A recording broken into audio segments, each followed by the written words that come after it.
స్వచ్ఛ ఆంధ్రప్రదేశ్ మూడో శనివారం నిర్వహిస్తున్నాం.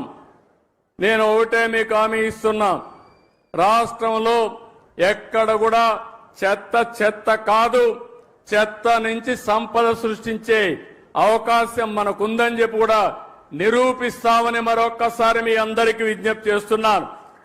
అందుకే ఈరోజు చూస్తే గుంటూరులో మీరు చూస్తున్నారు, చెత్త నుంచి ఎనర్జీ కరెంట్ ఉత్పత్తి చేసే ప్లాంట్ పెట్టాం, విశాఖపట్నంలో పెట్టాం.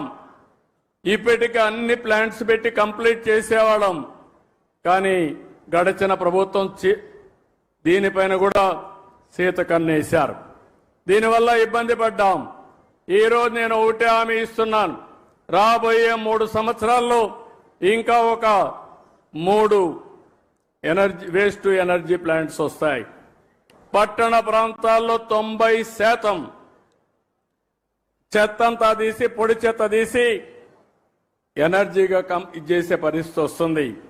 రెండోది, గ్రామీణ ప్రాంతాల్లో మిమ్మల్ని అందరినీ ఒకటే కోరుతున్నాను, ఏదైతే ఇంత మునిపి వేస్ట్ కాంపోస్ట్ కింద కొన్ని సెంటర్లు పెట్టాం.